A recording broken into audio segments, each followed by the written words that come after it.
ओम नमः शिवाय। स्वागत है आप सभी का मेरे यूट्यूब चैनल पर। आज मैं आपको मासूम शिव भक्त की कथा सुनाऊंगा। एक अद्भुत कवि संत थे जिनका जन्म कर्नाटक में हुआ था। उनका नाम था दासी मैया। वह इतने अच्छे बुनकर थे कि उन्होंने एक बार बहुत मुहिम और बहुत ही सुंदर पगड़ी का कपड़ा बुनना शुरू किया। बुनते बुनते उनको पूरा 1 महीना लगा। आखिर उन्होंने वह कपड़ा बुन ही लिया और क्योंकि उनकी कमाई भी इसी से होती थी। फिर एक दिन वह उसे बेचने के लिए बाजार ले गई। वह कपड़ा इतना सुंदर था, किसने भी उस कपड़े की कीमत नहीं पूछी। सभी को लगा कि ये बहुत ही महंगा कपड़ा होगा। फिर वह अपने कपड़े के साथ वापस आ रहे थे। रास्ते में उन्हें एक बूढ़ा आदमी बैठा मिला। उसने दासी मैया की तरफ देख कर के कहा, मैं काँप रहा हूँ, मेरा शरीर ठंडा हो रहा है, क्या तुम मुझे वह कपड़ा दे सकते हो? दयालु भाव होने के कारण दासी मैया ने वह कपड़ा वह बूढ़े आदमी को दे दिया। उस आदमी ने वह कपड़ा खोला और उस कपड़े के कई टुकड़े कर दिए। एक टुकड़ा उसने अपने सिर पर बांध लिया, दूसरा अपने छाती पर और 2 छोटे छोटे टुकड़े अपने पैरों पर और हाथों पर बांध लिए। दासी मैया बस देखते रहे। अचानक से बूढ़ा आदमी में से पूछा, क्या कोई दिक्कत है? दासी मैया बोला, नहीं, बस यह कपड़ा बस आपका ही है, आप जो चाहे कर सकते हैं। दासी मैया उस बूढ़े आदमी को अपने घर खाना खिलाने के लिए ले गई, क्योंकि उनका जो हृदय था बहुत ही कोमल था। दयालुता उनके अंदर कूट कूट के भरी हुई थी। वह किसी का दुख और दर्द नहीं देखते थे। इतनी मेहनत से उन्होंने 1 महीने में वह कपड़ा बुनकर के तैयार किया। वह कपड़ा उन्होंने उस बुजुर्ग को दे दिया। बुजुर्ग ने उनके सामने ही उसके 6 टुकड़े कर दिए। फिर उस बुजुर्ग ने दासी मैया से पूछा, क्या तुम्हें कोई परेशानी है? मैंने कपड़ा फाड़ दिया है। उन्होंने कहा, नहीं, मुझे कोई परेशानी नहीं है, तुम मेरे घर चलो, मैं तुम्हें खाना खिलाता हूँ।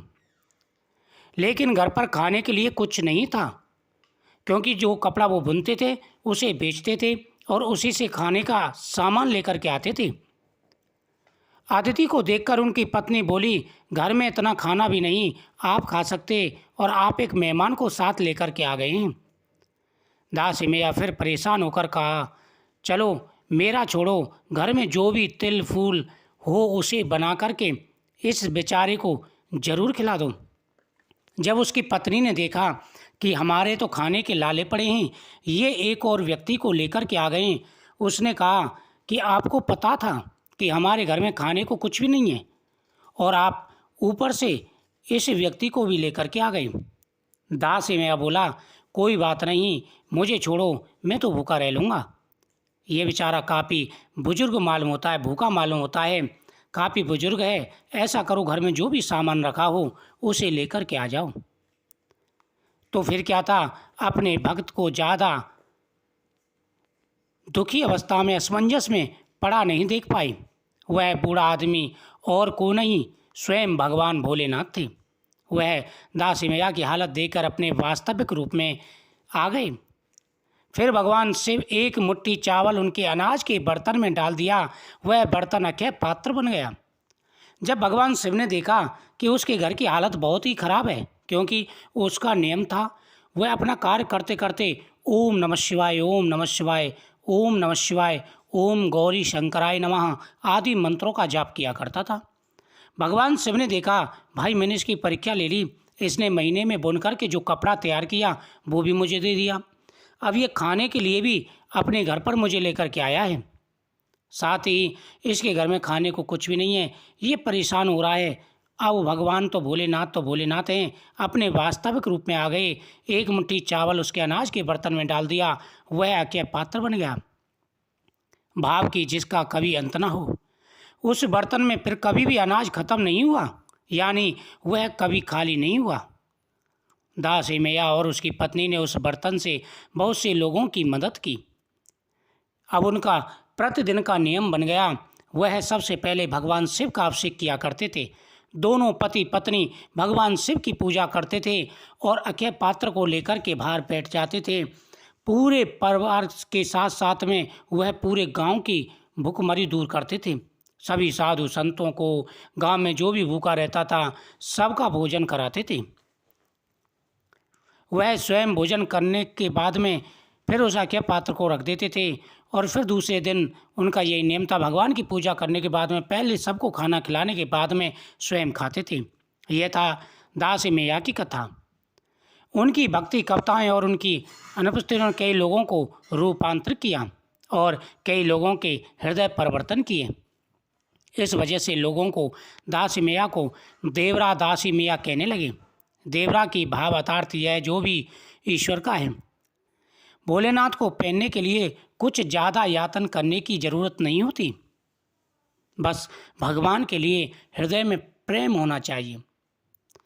भगवान को ज़्यादा चीज़ों की आवश्यकता नहीं होती। उनके लिए महंगे महंगे जेवरात, महंगे कपड़े, महंगी चीज़ों की आवश्यकता नहीं होती। भगवान प्रेम के भूखे होते हैं। जो व्यक्ति सच्चे मन से भगवान की पूजा करते हैं उनके जीवन में आ रहे सारे कष्ट दुख दूर हो जाते हैं। आवश्यकता होती है प्रेम की। जिस प्रकार से दासी मैया ने 1 महीने बैठ कर के कपड़ा बुना, 1 महीना बहुत होता है, 1 महीना उन्होंने कपड़ा बुना इसी वजह से कि इस कपड़े को बेचूंगा और बेच करके मेरे यहाँ पर जो धन आएगा उससे मैं महीने भर गुजारा करूँगा, फिर दूसरा कपड़ा महीने भर में बना करके तैयार करूँगा। अगर किसी व्यक्ति के 1 दिन की मेहनत भी छीन ली जाए तो वह व्यक्ति झगड़ा करने के लिए तैयार हो जाएगा। दासी मैया ने अनजान व्यक्ति के लिए अपने 1 महीने की कमाई दे दी।